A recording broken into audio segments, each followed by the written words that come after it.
यशोदनन्दना व्रजनरञ्जना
यमुनतीरावनचारि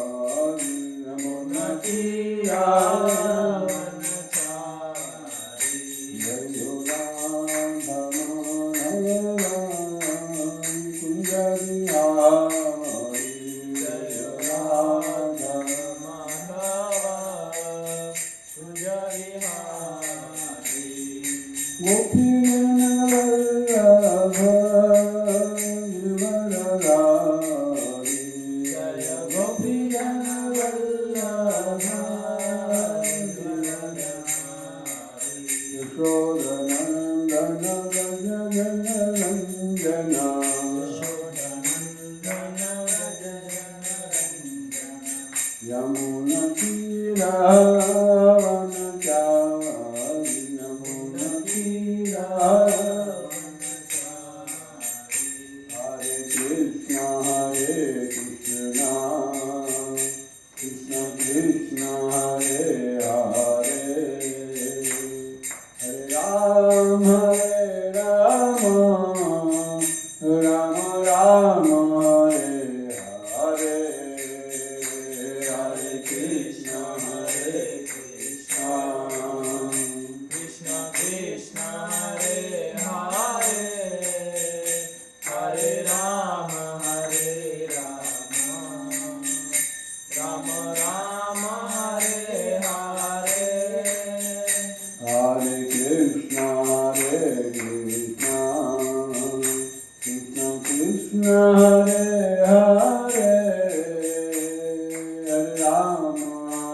चक्षुर्मिलितं येन तस्मै श्रीगुरवे नमः।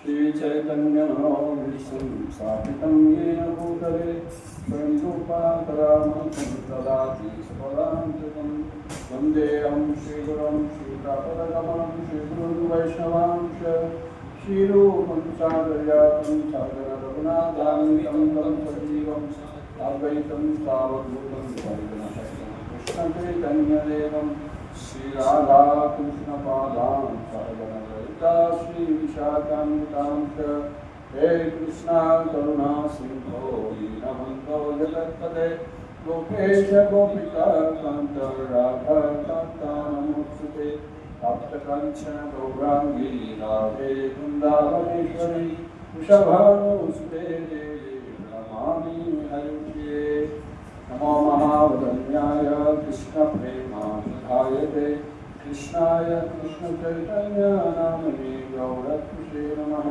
वाञ्छाकल्पतरुभ्यश्च कृपासिन्धुभ्यैव च पतितानां पावनेभ्यो नमो नमः नमो विष्णुपादाय कृष्णप्रेमाय भूतले श्रीमते भक्तिवेदान्त स्वामिति नामिने नमस्ते सारस्वती देवी गौरवाणी प्रचारिणे निर्विशेषा शून्यवादी पाश्चात्यदेशतारिणे जय श्री कृष्ण चैतन्य प्रभु नित्यानंद श्री अद्वैता गदाधर श्रीवासादि गौरभक्तवृंद हरे कृष्णा कृष्णा कृष्णा हरे हरे हरे राम राम राम हरे हरे मूकं करोति वाचालं पङ्गुं नमः वन्दे श्रीगुरुं परमानन्दमाधवं श्रीकृष्णं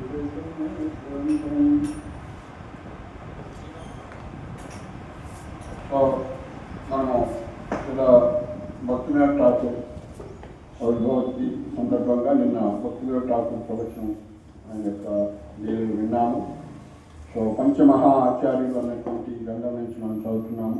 ఈ పంచమహా ఆచార్యులు అంటే మన గురు పరంపరలో అవైచనానంద భక్తి వేదాంత స్వామి శ్రీల ప్రభుపాదులు వాళ్ళ యొక్క గురువు, భక్తి సిద్ధాంత సరస్వతి ఠాకూర్ వాళ్ళ గురువు, గౌరకిషోర్ దాస్ బాబాజీ ఆయన గురువు, శ్రీల భక్తి వినోద్ ఠాకూర్ ఆయన గురువు, జగన్నాథ్ దాస్ బాబాజీ, ఈ ఐదుగురి గురించి చెప్పబడింది.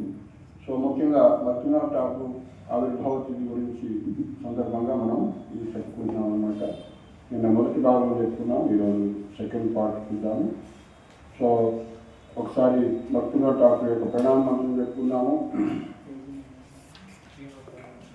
నమో భక్తి వినోదాయ సచ్చిదానంద నామినే గౌరశక్తి స్వరూపాయ రూపానుగావరాయతే నమో భక్తి వినోదాయ సచ్చిదానంద నామినే గౌరశక్తి స్వరూపాయ రూపానుగావరాయతే నమో భక్తి వినోదాయ సచ్చిదానంద నామినే గౌరశక్తి స్వరూపాయ రూపానుగావరాయతే. శ్రీ చైతన్యుల దివ్యశక్తి స్వరూపుడు శ్రీల రూపగోస్వామి ఆదిగా గల గోస్వాముల అనుయాయుల్లో పరమశ్రేష్ఠుడు అయిన శ్రీల సచ్చిదానంద భక్తినాథ్ ఠాకూర్లకు నా హృదయపూర్వక వందనములు. సో నిన్న పంచమహాచార్యులో ఈ భక్తినాథ్ ఠాకూర్లో ఆయన యొక్క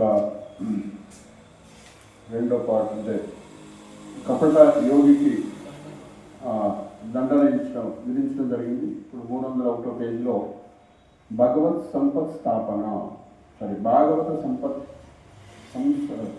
స్థాపన భాగవత అన్నటువంటి ఒక సంస్థని స్థాపించారంటారని చూద్దాం. పూరిక్షేత్రంలో ఉన్నప్పుడు శ్రీల ఠాకూరు భాగవత సంసత్ అనే భక్తుల సంఘాన్ని స్థాపించారు. భాగవత సంసత్.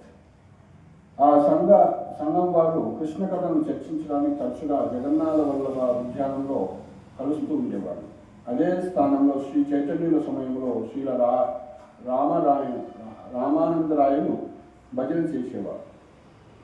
ప్రతిరోజు సాయంత్రం శ్రీ జగన్నాథ మందిరానికి వెళ్ళి నామ సంకీర్తన విని భక్తులతో సాంగత్యం చేయడం శ్రీల భక్తినాథ్ ఠాకూర్ల నిత్య కార్యక్రమంగా ఉండేది. అదే సమయంలో మందిరంలోని ముఖ్య మండపంలో చాలామంది మాయావాది బ్రాహ్మణులు ఏవో తాత్విక చర్చలు చేస్తుండేవారు. అందుకే శ్రీల ఠాకూర్లు అక్కడకు వెళ్లకుండా దగ్గరలోనే ఉన్నట్టు లక్ష్మీ మందిరం లేదా మహాప్రభువు పాదపద్మ స్థానంలో కూర్చునేవారు. కొంతకాలానికి ముక్తి మండపం నుంచి చాలామంది మాయావాద బ్రాహ్మణులు వైష్ణవులుగా మారి శ్రీల భక్తివినోద్ ఠాకూర్ల సాంగత్యంలో చేరడం మొదలుపెట్టారు. ఆయన ప్రతిరోజు కూర్చొని శ్రీమద్ భాగవతం మీద ఉపన్యాసాలు చేసి ఆ ప్రదేశం కొన్ని రోజులకు భక్తి మండపంగా ప్రసిద్ధి చెందింది. ఒకరోజు శ్రీల భక్తివినోద్ ఠాకూర్ మరికొందరు వైష్ణవులతో కలిసి శ్రీమద్ భాగవతాన్ని చర్చిస్తున్న సమయంలో పూరి మహారాజు తన అనుయాయులతో కలిసి ఎంతో కోలాహలంగా మందిరంలో ప్రవేశించారు. వారు చేసే కోలాహలంతో భాగవత్ చర్చ ఆగిపోయింది. దాంతో శ్రీల భక్తివినోద్ ఠాకూర్ బాగా కోపం వచ్చింది.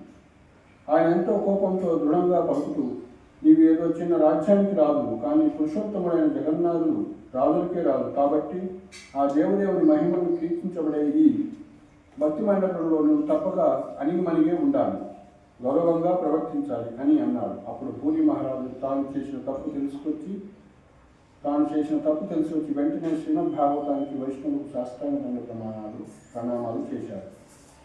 శ్రీల భక్తివినోద్ ఠాకూర్ తమ పూరి క్షేత్రవాసం గురించి డైరీలో ఇలా రాసుకున్నారు. శ్రీల జగన్నాథ మందిరం ఎంత అద్భుతంగా విశాలంగా ఉంటుందో జగన్నాథ సేవ కూడా అంతే అద్భుతంగా ఉండేది. వాటిని చూడడం అంటే మనోల్లాసమే. ప్రతిరోజు దాదాపు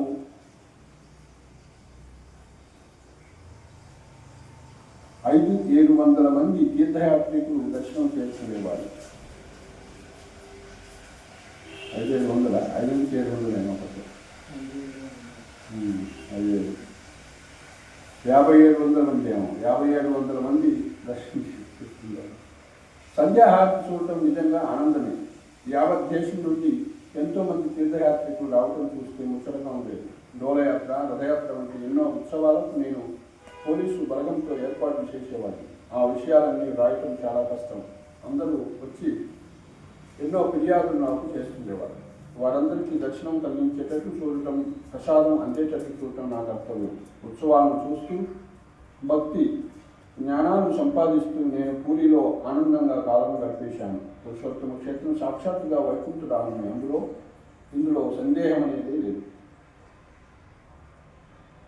1874 సంవత్సరంలో శ్రీల భక్తివినోద్ ఠాకూర్ 4వ పుత్రుడు జన్మించారు. అంటే ఆయనకి 7 సంవత్సరాలు జన్మించినప్పుడు 38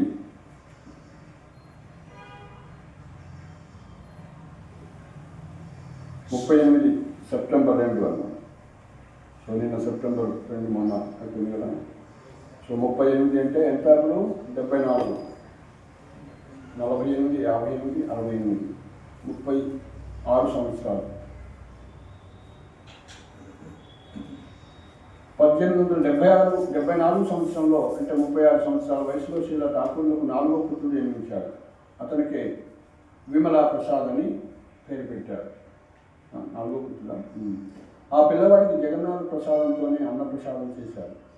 ఆ పిల్లవాడే తదనంతర కాలంలో మహోన్నత ఆచార్యుడైన శ్రీల భక్తి సిద్ధాంత సరస్వతి ఠాకూర్గా అయ్యారు. ఆయన ఇస్కాన్ సంస్థాపక ఆచార్యుడైన శ్రీల ఏసీ భక్తి వేదాంత స్వామి ప్రభుపాదుల గురుదేవుడు. ఈ విధంగా శ్రీల ఠాకూర్లు కొంచెం సౌండ్ కాదు, కొంచెం ఈ విధంగా హరే కృష్ణ కృష్ణ కృష్ణ హరే హరే, హరే రామ్ రామ్ రామ్. ఓకే హరే కృష్ణ. ఈ విధంగా శ్రీల ఠాకూర్లు పూరి క్షేత్రంలో ఉన్నప్పుడే శ్రీల ప్రభుపాదుల గురుదేవుడు. ఈ విధంగా శ్రీల ఠాకూర్లు భక్తి పారవశ్యంతో శ్రీల భక్తి సిద్ధాంత సరస్వతి ఠాకూర్లు ఆయన భక్తి ప్రభుత్వంతో శ్రీల ప్రభుపాదులు ఈ జగత్తులో అవతరించి ప్రపంచవ్యాప్తంగా కృష్ణ భక్తిని ప్రచారం చేశారు. శ్రీల ఠాకూర్లు పూరి క్షేత్రంలో ఉన్నప్పుడే మరొక అద్భుతమైన సంఘటన జరిగింది. అప్పుడు జగన్నాథ మందిర నిర్మాణంలో 80,000 రూపాయలు అవినీతి జరిగింది. దానికి కారణం పూరి రాజేనని తెలుసుకొని శ్రీల భక్తివినోద్ ఠాకూర్ అతనికి 52 సార్లు భగవంతుడికి నైవేద్యం పెట్టే శిక్షణ విధించారు. 52 సార్లు నైవేద్యం పెట్టాలి అని. అందుకే ఆ రాజు శ్రీల భక్తివినోద్ ఠాకూర్ చంపుదామని కుట్ర పన్ని చేతబడి చేయించాడు. శ్రీ భక్తినాథ్ ఠాకూర్ ఆ సమయంలో శ్రీ జగన్నాథ్ మందిరానికి ప్రత్యేక హోదాలో మెజిస్ట్రేట్గా ఉన్నారు కాబట్టి నేరుగా హత్యాయత్నం చేయడం సాధ్యం కాదని రాజు ఆ చెడ్డ మార్గం ఎన్నుకున్నారు. అందుకే రాజమహల్లో కొందరు తాంత్రికులను పిలిపించి పెద్ద ఎత్తున యజ్ఞాలు చేయించారు. ఆ కార్యక్రమం ఎంతో రహస్యంగా జరిగిపోయినా ఆ వివరాలన్నీ శ్రీ భక్తినాథ్ ఠాకూర్ తెలిసిపోయాయి. 30 రోజుల మహాయజ్ఞం తర్వాత పూర్ణాహుతి ఇవ్వగానే శ్రీల ఠాకూర్లకు మరణం కలగవలసి ఉండేది. కానీ శ్రీ జగన్నాథుని మహిమ కారణంగా ఆ మృత్యు రాజుగారి ప్రియపుత్రుడిని వరించింది. పూర్ణాహుతి ఇవ్వగానే రాజకుమారుడు చనిపోయాడు. శ్రీల జగన్నాథుడు నాకు సహాయం చేశాడు కాబట్టి ఎవరు నాకు ఏ విధంగా హాని చేయలేకపోయారు అని శ్రీల భక్తి వినోద్ ఠాకూర్ తమ డైరీలో రాసుకున్నారు. ఆ విధంగా శ్రీల ఠాకూర్ల ఆధ్యాత్మిక జీవితం, ఉద్యోగం, జీవితం రెండు కూడా చక్కగా కొనసాగాయి. 5 ఏళ్ల తర్వాత ఆయనకు పూరి క్షేత్రం నుండి బెంగాల్కు బదిలీ ఉత్తర్వులు వచ్చాయి. తర్వాత ఆయన బెంగాల్లో అనేక చోట్ల ఉద్యోగాలు చేశారు. ఆయన రాణాఘాట్లో ఉన్నప్పుడే 5వ పుత్రుడు వరప్రసాద్ జన్మించారు. ఆ తర్వాత శ్రీల ఠాకూర్లు భద్రక్లో కొంతకాలం పనిచేశారు. తర్వాత ఆయనకు నరైలుకు బదిలీ చేయబడింది. ఆయనకు అక్కడ బదిలీ అయిన ఆ చుట్టుపక్కల తీర్థస్థానాలు మారడం, చూడటం, వాటి మహిమలను తెలుసుకోవడం పరిపాటిగా అయిపోయింది. కొత్త ప్రదేశంలో జనులందరికీ శ్రీల భక్తినాథ్ ఠాకూర్ నైజం బాగా నచ్చింది. రైలులో ఠాకూర్లకు మాటికి తీవ్రమైన జ్వరం వచ్చేది. అప్పుడు ఆయన కొబ్బరి పాలు తాగి దాని నుండి బయటపడ్డారు. కృష్ణానుగ్రహం వలన ఆయనకు ఆరోగ్యం తొందరగానే బాగైంది. నరైల్లో ఉద్యోగం చేస్తున్నప్పుడే శ్రీ ఠాకూర్లు కృష్ణ సంహిత అనే పుస్తకాన్ని ముద్రించారు. ఇది 1880వ సంవత్సరంలో జరిగింది. కృష్ణ సంహిత గ్రంథానికి డాక్టర్ రీన్ హాల్డ్, రాస్ట్ వంటి జర్మన్ పండితులు ప్రశంసలు ఇచ్చారు. ఏంటంటే ఠాకూర్లు కృష్ణ సంహిత అనే పుస్తకాన్ని ముద్రించారు. ఇది 1880లో జరిగింది. కృష్ణ సంహిత గ్రంథానికి డాక్టర్ రీన్ హాల్డ్ రాస్ట్ వంటి జర్మన్ పండితులు ప్రశంసలు ఇచ్చారు. అదే సమయంలో ఆయన కళ్యాణ కల్పతరు అనే కీర్తన పుస్తకాన్ని కూడా రాశారు. నరైల్లో ఉన్నప్పుడే శ్రీల ఠాకూర్లు సజ్జన తోషిని అనే వైష్ణవ భక్తులను బెంగాలీ భాషలో ప్రారంభించారు. మహోదాత్తమైన శ్రీ చైతన్య మహాప్రభు సందేశాన్ని విద్యావంతులైన బెంగాలీ ప్రజలకు బోధించడమే ఆ పత్రిక ఉద్దేశం. ఆ పత్రికనే ఆయన శ్రీల ఠాకూర్ల పుత్రుడు, గౌడీయ మఠ సంస్థాపకుడు అయినట్టు శ్రీల భక్తి సిద్ధాంత సరస్వతి ఠాకూర్ని కొనసాగించారు. అదే పత్రిక ఆంగ్ల భాషలో హార్మోనిస్ట్ పేరుతో ముద్రితమయ్యేది. నెక్స్ట్ మంత్రదీక్ష. శ్రీల జగన్నాథ్ దాస్ బాబాజీతో సాంగత్యం. శ్రీల భక్తినాథ్ ఠాకూర్ తర్వాత వైష్ణవ గురువు నుండి దీక్ష తీసుకోవాలని ఎంతో తహతలాడాడు. ఈ విషయాన్ని ఆయన తమ ఆత్మకథలో ఇలా రాసుకున్నారు. నేను ఎంతో కాలంగా గురువును అన్వేషిస్తున్నాను, అయినా తగిన వ్యక్తి నాకు కనిపించలేదు. దానితో నాకు చాలా బాధ కలిగింది. నాలో తపన బయలుదేరింది. కానీ ఒకరోజు కలలో శ్రీ చైతన్య మహాప్రభు నా దుఃఖాన్ని శమింపజేశారు. ఆ కలలో నాకు చిన్న సూచన కనిపించింది. ఆ రోజు నుండి నేను ఆనందబాబుని అయ్యాను. 2-3 రోజుల్లోనే నా గురుదేవుని నుండి ఒక ఉత్తరం నాకు వచ్చింది. నాకు మంత్రదీక్ష ఇస్తానని ఆయన ఆ ఉత్తరంలో రాశారు. ఇది జరిగిన తర్వాత శ్రీ విపిన్ విహారీ గోస్వామి నరైల్లో శ్రీల ఠాకూర్లను కలుసుకొని ఆయనకు మంత్రదీక్ష ఇచ్చారు. విపిన్ విహారీ గోస్వామి శ్రీల వంశీదాసానంద ఠాకూర్ల వంశీయుడు. శ్రీల వంశీదాసానంద ఠాకూర్లు శ్రీ చైతన్యుల అనుయాయులు. శ్రీ చైతన్య మహాప్రభు సన్యాసం తీసుకుని వెళ్ళిపోగానే ఆయన తల్లిని, భార్యను జాగ్రత్తగా కాపాడి సేవించింది ఈ వంశీదాసానంద ఠాకూర్లే. 1888 సంవత్సరం చివరిలో శ్రీల భక్తినాథ్ ఠాకూర్కు బృందావనం వెళ్ళాలని తీవ్రమైన కోరిక కలిగింది. 88 అంటే 8 సంవత్సరాలప్పటికీ కరెక్ట్ 50 years. ఆయన 38లో జన్మించారు. 40, 50, 60, 70, 80, 88 అంటే కరెక్ట్ 50 years వచ్చినప్పుడు బృందావనం పంచావర్షం వనం రజేతన్నట్టు ఆయన బృందావనం చూడాలనుకున్నారు. ఈ విధంగా బృందావనం వెళ్ళిపోవాలని కోరుకుంది. వెంటనే ఆయన 3 నెలల సెలవు మీద తీర్థయాత్రకు కుటుంబ సమేతంగా బయలుదేరారు. భార్య లలితా ప్రసాద్ ఇద్దరు సేవకులతో కలిసి బృందావనానికి చేరుకోగానే తీవ్రమైన జ్వరం వచ్చింది.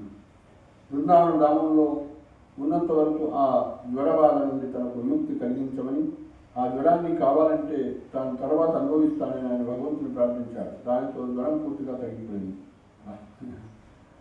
బృందావనంలో జ్వరం తగ్గిమంటే కృష్ణుడు తగ్గించేసి బృందావనంలో ఆయన అనేక మంది సాధువులను కలుసుకున్నాడు. ఆ సమయంలోనే ఆయన మొట్టమొదటిసారిగా వైష్ణవ సార్వభౌములైన శ్రీల జగన్నాథ్ దాస్ బాబాజీని కలుసుకున్నారు. శ్రీల బాబాజీ శ్రీల భక్తినాథ్ ఠాకూర్కి ఎన్నో ఆధ్యాత్మిక ఉపదేశాలు చేశారు. ఆ విధంగా శ్రీల భక్తినాథ్ ఠాకూర్కు శ్రీల బాబాజీ శిక్షావులుగా అయ్యారు. అంతేకాక శ్రీ చైతన్యులు వారి జన్మస్థలాన్ని కనుక్కోవడంలో, దానిని నిర్ధారణ చేయడంలో ఆయనే శ్రీల భక్తినాథ్ ఠాకూర్కి ఎంతో తోడ్పడ్డారు. శ్రీల జగన్నాథ్ దాస్ బాబాజీ 6 నెలల కాలం బృందావనంలో 6 నెలల కాలం నవదీప్లో ఉండేవాడు. నవదీపంలో వైష్ణవులకు ఆయనే నాయకుడిగా ఉండేవాడు. తరువాత ఆయన శ్రీల భక్తినాథ్ ఠాకూర్ ఆధ్యాత్మికోత్సాహానికి ప్రేరణకు ఒక ముఖ్యమైన మూలంగా అయ్యారు. అందుకే మధ్వగౌడీయ వైష్ణవ సాంప్రదాయాన్ని నిర్ణయించే సమయంలో శ్రీల భక్తి సిద్ధాంత సరస్వతి ఠాకూర్లు శిక్షా పరంపరకే పూర్తి ప్రాధాన్యత ఇచ్చి శ్రీల జగన్నాథ్ దాస్ బాబాజీని శ్రీల ఠాకూర్లకు గురుస్థానంలో నిలిపారు. విపిన్ బిహారీ గోస్వామి శ్రీల భక్తినాథ్ ఠాకూర్కు మంత్రదీక్ష ఇచ్చినప్పటికీ శ్రీల భక్తి సిద్ధాంత సరస్వతి మహారాజు దానికి ఎక్కువ ప్రాధాన్యత ఇవ్వలేదు. నిజానికి శ్రీల భక్తి వినోదులకు విపిన్ బిహారీ గోస్వామికి మొదట్లో తీయని సంబంధాలే ఉన్నప్పటికీ శ్రీల రఘునాథ్ దాస్ గోస్వామి విషయంలో కొన్ని అభిప్రాయ భేదాలు వచ్చాయి. శ్రీల జగన్నాథ్ దాస్ బాబాజీ ఉన్నట్టి ఆధ్యాత్మిక పురోగతిని స్థాయిని చూసి ఎంతో ఇష్టపడిన శ్రీల భక్తినాథ్ ఠాకూర్ ఆయనకు వైష్ణవ సార్వభౌమునిగా కీర్తించేవారు. బృందావనంలో ఉన్నప్పుడు శ్రీల భక్తినాథ్ ఠాకూర్ రాధాకుండము, గోవర్ధన్ పర్వతం వంటి ప్రదేశాలన్నీ సందర్శించారు. ఆ సమయంలోనే ఆయనకు కంజారాలతోనే బందిపోటు దొంగల గురించి తెలిసింది. ఆ దొంగలు తీర్థయాత్రికులను ముక్కు తిప్పలు పెట్టేవారు. తరువాత శ్రీల భక్తినాథ్ ఠాకూర్ ప్రయత్నాల వలన పోలీసు బలగాలతో ఆ ప్రాంతంలో బందిపోటుల పీడ విడుదలైపోయింది. శ్రీల భక్తినాథ్ ఠాకూర్ పల్లకీలో కూర్చొని రాధాకుండ దర్శనం, గోవర్ధన పర్వత ప్రదక్షిణ చేశారు. ఆ సమయంలో బందిపోటు అనుభవం ఆయనకు కలిగింది. కానీ ఆయన శక్తి సామర్థ్యాలతో వారు అంతరించిపోయారు. బృందావనం దర్శనం తర్వాతనే శ్రీల భక్తినాథ్ ఠాకూర్ లక్నో, అయోధ్య, కాశీ వంటి తీర్థక్షేత్రాలు కూడా చూశారు. తీర్థయాత్రను పూర్తి చేసుకొని ఆయన కలకత్తాకు తిరిగి వచ్చారు. కలకత్తాలో ఆయన అద్దె ఇంటికి వచ్చారు. మిగిలిన కుటుంబ సభ్యులంతా అక్కడ బాగానే ఉండటం ఆయనకు ఆనందాన్ని కలిగించింది. కానీ ఇంతలోనే ఆయనకు జస్సోర్కు బదిలీ అయింది. ఆయనకు అక్కడికి వెళ్ళగానే శ్రీల భక్తినాథ్ ఠాకూర్ జ్వరం బాగా వచ్చింది. కంటి సమస్యలు కూడా బాగా వచ్చాయి. అందుకే ఆయన అనారోగ్యం సెలవు పెట్టి విశ్రాంతి తీసుకోవాలనుకున్నారు. కుటుంబం వాళ్ళు రాణాఘాట్కు వెళ్దామని అనుకున్నా శ్రీల భక్తినాథ్ ఠాకూర్ మాత్రం కలకత్తాలోనే ఒక ఇంట్లో ఉండి ప్రచారం పెట్టాలని నిర్ణయం తీసుకున్నారు. ఎన్ని వైద్యాలు చేయించుకున్నా ఆరోగ్యం కాలేదు. అందుకే ఆయన స్వంత వైద్యం మొదలుపెట్టాడు. అదే సమయంలో ఆయన కలకత్తాలో 151 మణికంఠలాల్ రోడ్లో ఒక ఇల్లు తీసుకున్నాడు. అదే భక్తి భవన్. అక్కడ ఆయన శ్రీల జగన్నాథ్ దాస్ బాబాజీ ఇచ్చిన గిరిదారి శిలను సేవించారు. ఆయన ఆ ఇల్లును 6,000 రూపాయలతో కొన్నాడు. దానికి తగిన మరమ్మతులు చేసి రంగులు వేయించి గృహయజ్ఞం చేయించారు. తర్వాత కొంతకాలానికి దగ్గరలోని బారసత్ ప్రాంతానికి ఆయనకు బదిలీ అయింది. బారసత్లో శ్రీల ఠాకూర్లు మాటికి గొడవ వచ్చాయి. ఠాకూర్లకు మాటికి గొడవ. ఆయన భార్యను కలకత్తాలో ఉంచారు.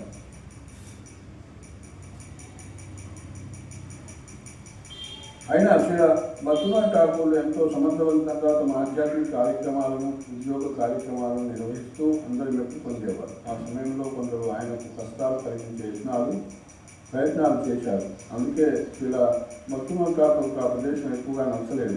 అయినా బారసత్ నుండి ఎప్పుడు వెళ్ళిపోదామా అని ఆలోచించేవారు.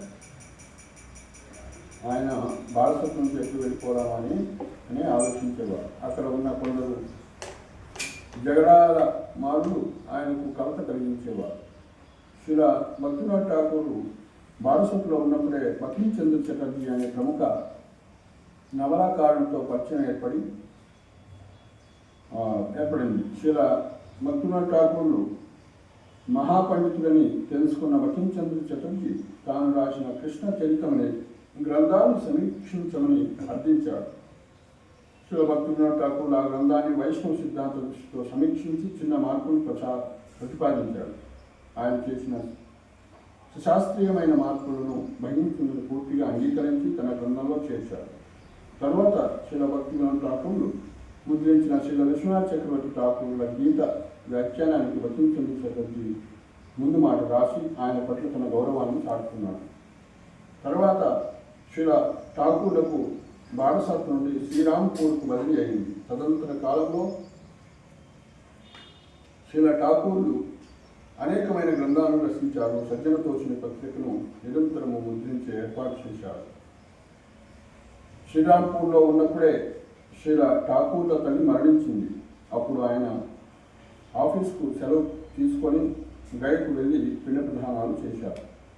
శ్రీరాంపూర్లో ఉన్నప్పుడు ఆయన శ్రీ నిత్యానంద ప్రభు అనుయాయి అయిన ఉద్ధారణ దత్త ఠాకూర్ల ఇంటిని దర్శించే అవకాశము పొందారు. అభిరామ్ ఠాకూర్ల ఊరును కూడా ఆయన సందర్శించారు. 1887లో ఎన్ని సంవత్సరాలు?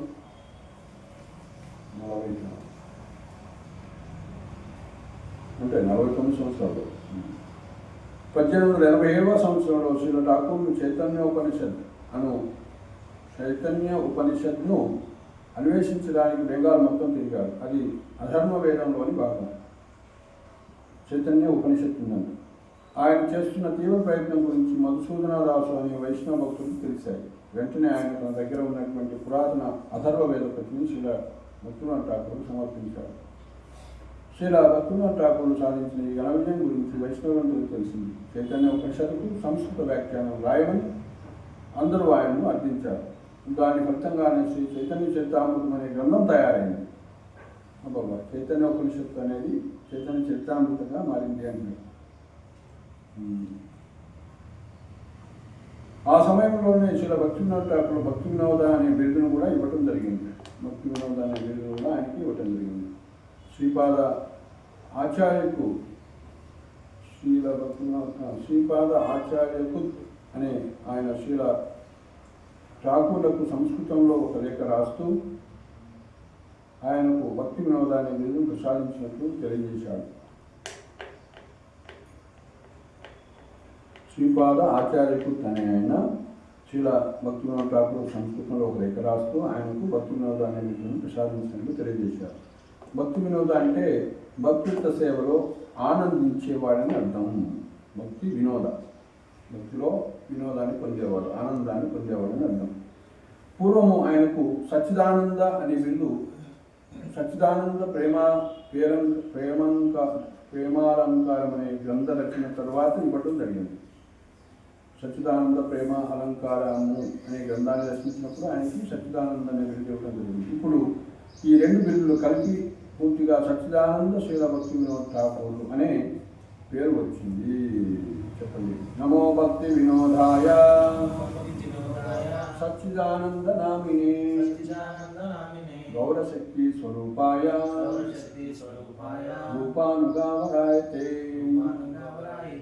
విధంగా మొదటి లైన్ అంతా కూడా ఆయనకు బిరుదులే. నమో భక్తి వినోదాయ సచ్చిదానంద నామినే ఇచ్చారు. సో తర్వాత గౌరశక్తి స్వరూపాయ రూపానుగాయ నెక్స్ట్.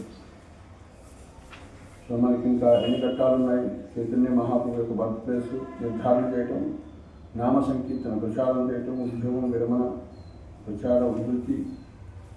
సో బాగానే ఉన్నాయి. నామ ప్రచారమే జీవిత లక్ష్యము, భక్తుల కుటీరము, స్వానంద సుఖ పుంజము, బాబాజీ వేషధారణ, బాబాజీ కూడా అవుతారు, భగవద్ధామ ప్రయాణము, ఇహలోక లీలలు పరిసమాప్తి. బాగానే ఉన్నాయి. అయితే ఇన్ని కావాలంటే ఒక్కటి చదవాలండి. శ్రీ చైతన్యలో జన్మస్థలిమైనది. ఇది ఇంపార్టెంట్. అంటే చైతన్య మహాప్రభు బర్త్ ప్లేస్ ఎక్కడ ఉందని నిర్ధారణ చేసింది భక్తులు. 1887 అంటే 49 సంవత్సరాల వయసు ఆయనకి. సంవత్సరం నాటికి శ్రీల ఠాకూర్కు 49 ఏళ్ళు వచ్చాయి ఓ రాశాయి. ఇక ఆయన ఉద్యోగ విరమణ గురించి ఆలోచించడం మొదలుపెట్టారు. తన మనసులో మాటను ఆయన డైరీలో ఇలా రాసుకున్నాడు. ఇప్పుడు నేను తలపోటు నుండి బయటపడ్డాను. నిరంతరము ఆధ్యాత్మిక గ్రంథాలను చదివాను. భక్తుల సాంగత్యం కారణంగా వైరాగ్యం పొందాను. అయినా నా కాలమంతా వృధాగానే గడిచిపోసాగిందని నాకు అనిపిస్తుంది. నేను ఏది సాధించలేదు. శ్రీ సచ్చిదానంద స్వరూపులైన శ్రీ రాధాకృష్ణుడు నేను కొంచెమైనా సేవించలేకపోయాను. కాబట్టి పదవి విరమణ చేసి పింఛన్ డబ్బుతో యమునా తీరంలోని కుంజలో ఒక ఇల్లు ఏర్పాటు చేసుకొని నా మిత్రులు భక్తి బృందతో కలిసి జీవితాంతము వరకు భజన చేస్తాను.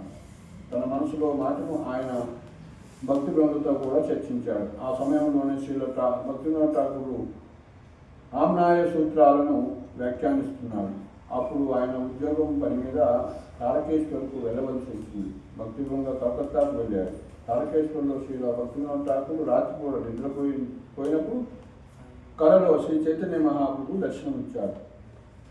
నీవు బృందావనం తప్పకుండా వెళ్తావు, అందులో సందేహం లేదు. కానీ నవదీపంలో నీవు చేయవలసిన సేవ అవుతుంది.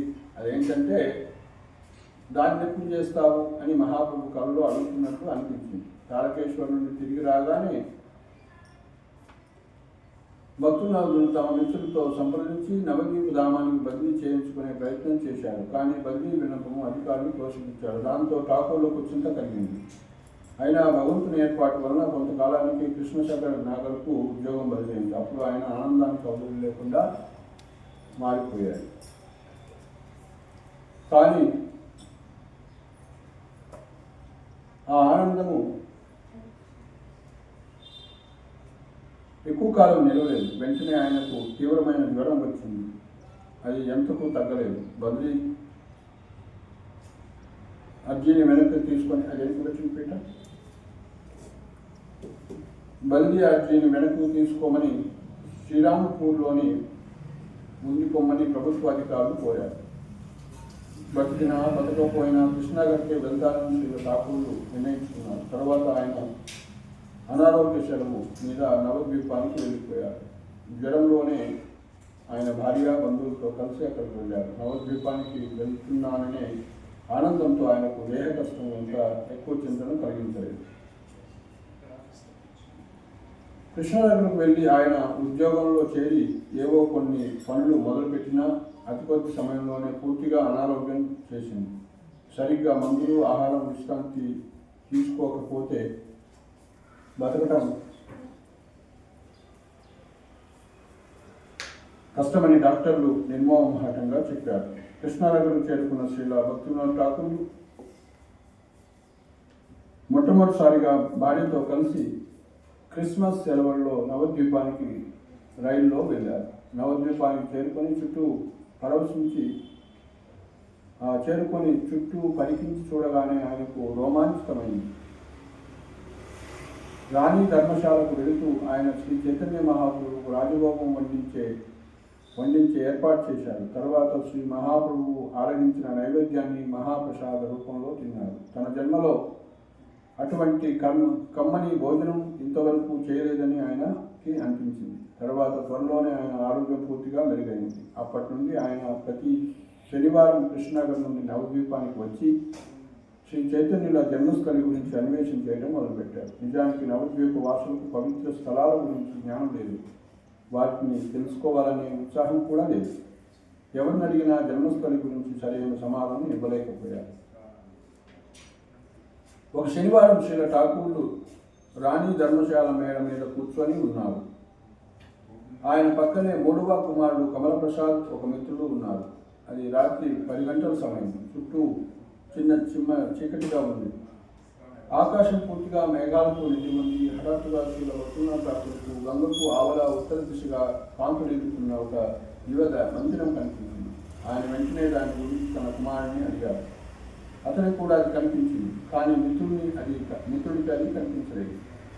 అది శ్రీల ఠాకూర్లకు పరమ ఆశ్చర్యాన్ని కలిగించింది. మర్నాడు పొద్దున్నే ఆయన మళ్ళీ మేడ మీదకి నుండి ఆ దిశగా చూశారు. అక్కడ దూరంగా ఆయనకు ఒక తాటి చెట్టు కనిపించింది. చుట్టుపక్కల వారిని సంప్రదిస్తే అది బల్లాల్ దిగి అనే ప్రదేశం.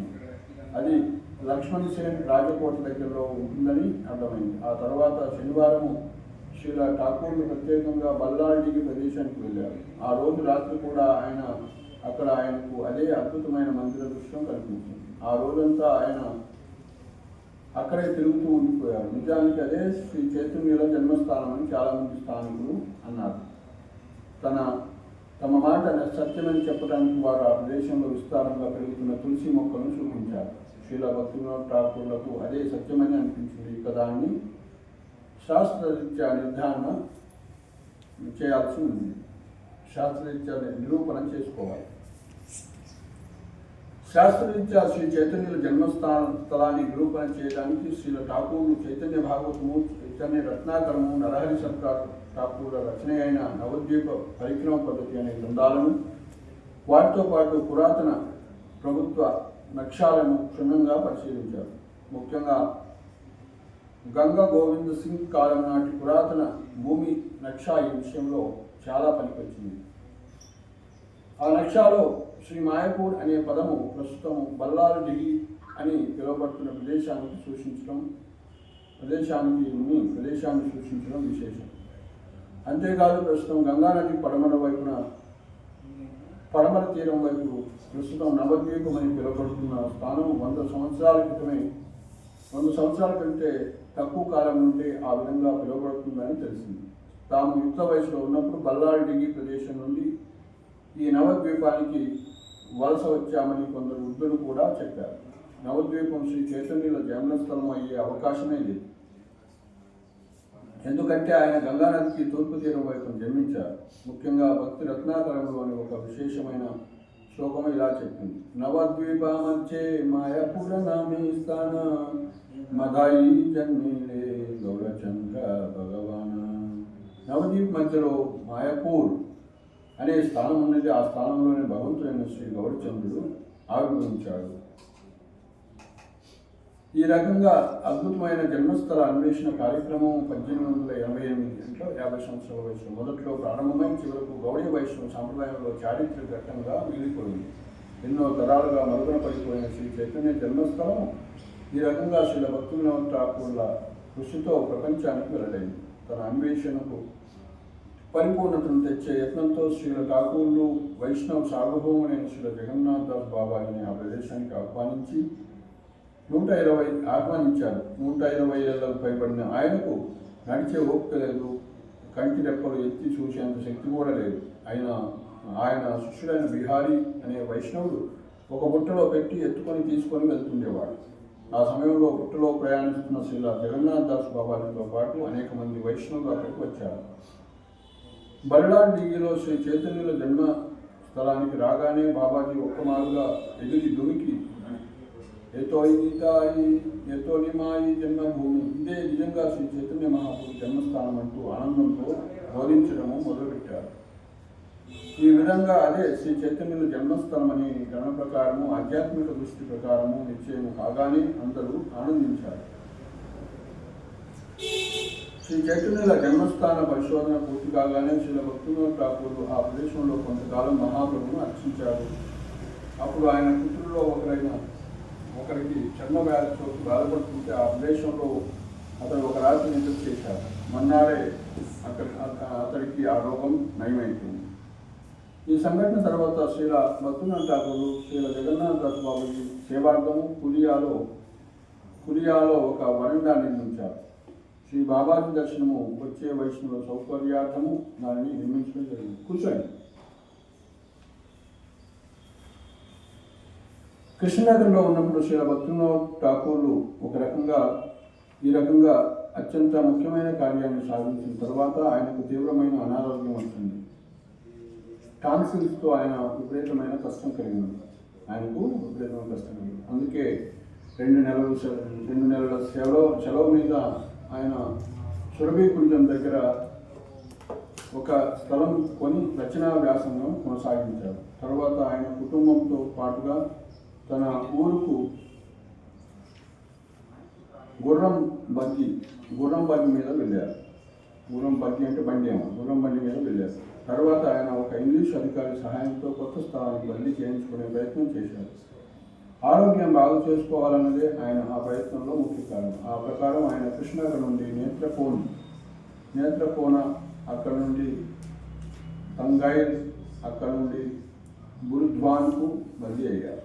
గురుద్వాన్లో ఆయనకు చాలాసార్లు జ్వరాలు వచ్చాయి, శ్వాస తీసుకోవడమే కష్టమయ్యేది. అయినా అదే సమయంలో ఆయన అనేక తీర్థక్షేత్రాలను సందర్శించారు. తరువాత ఆయనకు గురుద్వాన్ నుండి రాణిగంజ్కు, అక్కడ నుండి దీనజ్పూర్కు బదిలీ అయ్యాయి. 1890లో, అంటే ఎన్ని సంవత్సరాలలో, 52 సంవత్సరాల్లో ఆయన ఆమ్నాయ సూత్రాలను, శ్రీ నవదీప్ ధామ మహాత్మ్యాన్ని ప్రచురించారు. 1891లో ఆయన శ్రీల బలదేవ విద్యాభాషణుల గీతా భూషణ వ్యాఖ్యానాన్ని తమ వివరణతో పాటు ముద్రించారు. నామ సంకీర్తన ప్రభావం. ఆరోగ్యం బాగు చేసుకునే ప్రయత్నంలో శ్రీల ఠాకూర్లు 2 ఏళ్ళు సెలవు పెట్టారు. ప్రభుత్వం దానిని మంజూరు చేసింది. ఆ సెలవును ఆయన నామ ప్రచారానికి చక్కగా వినియోగించాలని నిర్ణయించుకున్నారు. అది చూస్తే వైష్ణవుల అనారోగ్యం కూడా భక్తి కార్యక్రమాలకే దోహదమవుతుందని అర్థమవుతుంది. వైష్ణవుల యొక్క అనారోగ్యం కూడా ఎందుకు వస్తుందంటే, వైష్ణవుల అనారోగ్యం భక్తి కార్యక్రమాల్లో వినియోగించుకోవటానికి, భక్తి కార్యక్రమాలకే దోహదమవుతుందని అర్థమవుతుంది. ఆ సమయంలో జరిగిన సంకీర్తన ప్రచారం గురించి శ్రీ ఠాకూర్ ఈ విధంగా డైరీలో రాస్తున్నారు. రామసేవక్ బాబు, సీతానాథ్, శీతల్ నృత్య, మేమందరం పడవలో రామ జీవన్పూర్కు వెళ్ళాము. అక్కడ చాలా చోట్ల నేను ప్రవచనాలు ఇచ్చాను, కీర్తన చేశాను, అందరికీ ఆనందం కలిగింది. అక్కడ నుండి మేము కైపత్ బదన్గంజ్కు వెళ్ళాము. అక్కడ కూడా ఉపన్యాసాలు ఇచ్చాను. అక్కడ ఉన్న భక్తులు, బ్రాహ్మణులు, పండితులు ఎంతో ఆనందించారు. 13 రోజులు అక్కడే ఉండి చివరకు ఘట్టంలో చివరి సంకీర్తన పూర్తి చేసి వచ్చాము. ప్రతి చోట నామ సంకీర్తన చేస్తూ మళ్ళీ కలకత్తాలో మా ఇంటికి వచ్చాను. అక్కడ నుండి నేను సురభి కుంజానికి వెళ్ళి అక్కడ ఎంతో సంకీర్తన చేశాను. ఈ రకంగా శ్రీ భక్తినాథ్ ఠాకూర్ బెంగాల్లో తిరుగుతూ దాదాపు 500 పైగా నామహట్టలను, భక్తుల సంఘాలను స్థాపించారు. అసలు భక్తుల సంఘాలు ఏ విధంగా పనిచేయాలో వివరిస్తూ ఆయన శ్రీ శ్రీ గోద్రుమ కల్పతరుణం అనే గోద్రుమ కల్ప కవి అనే వ్యాసం రాశారు. 1892లో, అంటే 54 సంవత్సరాల్లో ఫిబ్రవరిలో శ్రీ ఠాకూర్లు కృష్ణనగర్కు వెళ్ళి పెద్ద జన సమూహానికి ఉపదేశం చేశారు. ఆ కార్యక్రమానికి వందలాది మంది బెంగాల్లో అన్ని ప్రాంతాల నుండి వచ్చారు. ఆ సమయంలో శ్రీ భక్తినాథ్ ఠాకూర్ శ్రీ చైతన్య మహాప్రభువు వారి అసలైన జన్మస్థల అన్వేషణ గురించి విస్తృతంగా వివరించారు. అది వినగానే సభికులందరూ ఆశ్చర్యపోయారు. శ్రీ భక్తినాథ్ ఠాకూర్ చేసిన అద్భుతమైన కార్యక్రమానికి వారిని ఎంతో ప్రశంసించారు. శ్రీ మాయాపూర్లోని పాత నవద్వీప ప్రాంతాన్ని తిరిగి నెలకొల్పి వృద్ధి చేయడానికి శ్రీల భక్తినాథ్ ఠాకూర్ స్థాపించిన శ్రీ నవద్వీప్ ధామ ప్రచారిణి సభకు పూర్తి మద్దతు, సహకారం ఇస్తామని వాళ్ళందరూ స్పందించారు. 1892లోనే శ్రీల ఠాకూర్లు తమ వైష్ణవ మిత్రులతో కలిసి ఉపన్యాస యాత్రలు విరివిగా చేశారు. ఎక్కడికి వెళ్ళినా ఉపన్యాసం ఇవ్వటం, ప్రచారం చేయటం, కీర్తన చేయటం ఆయన చేసే కార్యక్రమాలు. అవి అందరినీ ప్రభావితం చేస్తాయి. ఆ కార్యక్రమాలు ఎంత సుప్రసిద్ధమయ్యాయంటే శ్రీ భక్తినాథ్ ఠాకూర్ తర్వాత కూడా అవి చాలా కాలం కొనసాగాయి. ఈ 2 ఏళ్ల సెలవు సమయంలో శ్రీ భక్తినాథ్ ఠాకూర్ ప్రచారమే కాకుండా రచనా వ్యాసంగాన్ని కూడా విస్తృతంగా చేశారు. శ్రీ వైష్ణవ సిద్ధాంతమాల అనే కరపత్రాలను ఆయన విడుదల చేశారు. వాటికి ఆయన శ్రీ హరినామము, శ్రీనామము, శ్రీనామ మహిమ, శ్రీనామ ప్రచారము, శ్రీనామ తత్వము అనే పేర్లు పెట్టి అందరికీ పంచారు. ప్రచార కార్యక్రమాలలో వాటిని జనులకు ఆయన పంచారు. ఇక 1893లో గ్రంథాల వెల్లువే వచ్చింది. తత్వవివేకము, శరణాగతి, గీతమాల, గీతావళి అనే గ్రంథాలు ఈ సమయంలో వెలుగు చూశాయి. శ్రీ గోద్రుమచంద్ర భజన ప్రభు అందరికి ప్రసాదం అయిపోయింది.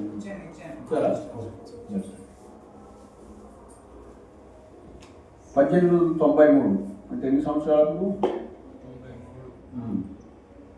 అంటే 55 సంవత్సరాల గ్రంథాల వెలువే వచ్చింది. అంటే తత్వవివేకము, శరణాగతి, గీతావళి, గీతమాల వంటి అనే గ్రంథాలే ఆయన రచించి విడుదల చేశారు.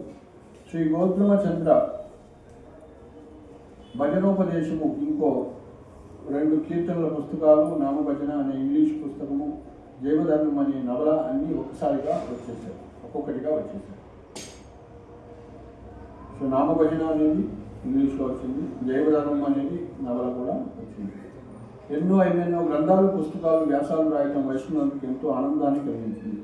ఈ అపూర్వమైన రచనా కార్యక్రమమే ఆయనను గౌరశక్తి స్వరూపులుగా నిరూపిస్తున్నది.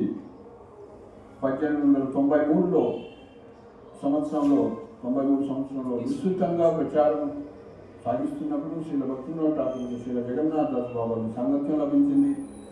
బాబాజీ అప్పుడు అనేక మంది వైష్ణవులతో కలిసి శ్రీ మాయపూర్కు వచ్చి గోద్రుమ ద్వీపంలో ఠాకూర్ను కలుసుకున్నారు. హరే కృష్ణ హరే కృష్ణ కృష్ణ కృష్ణ హరే హరే హరే రామ హరే రామ.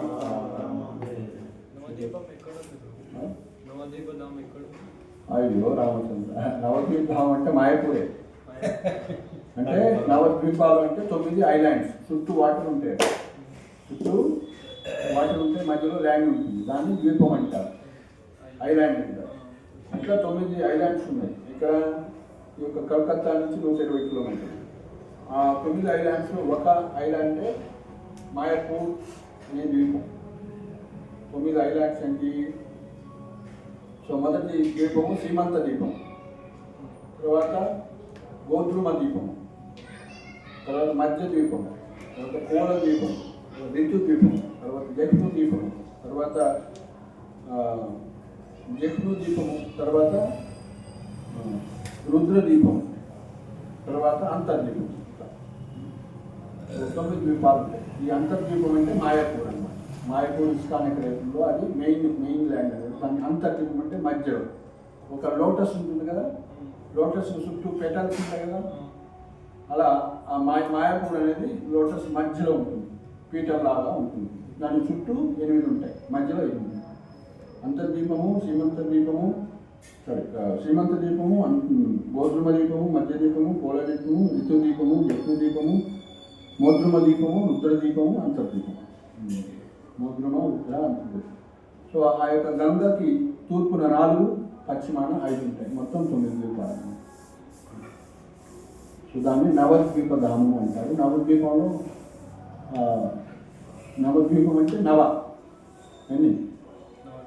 నవ అంటే 9.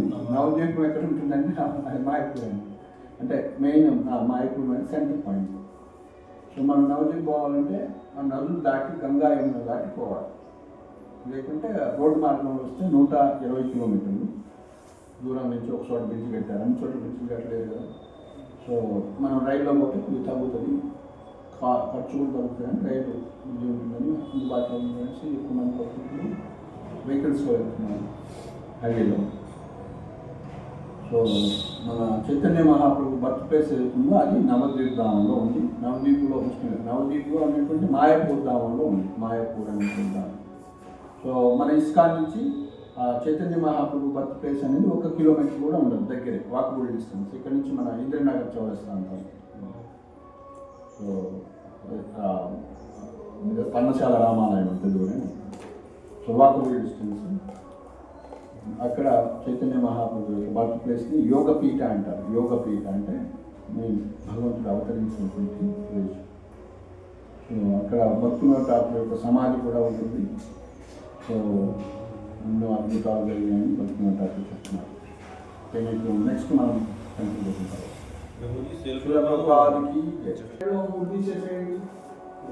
వాళ్ళ గురువు గారు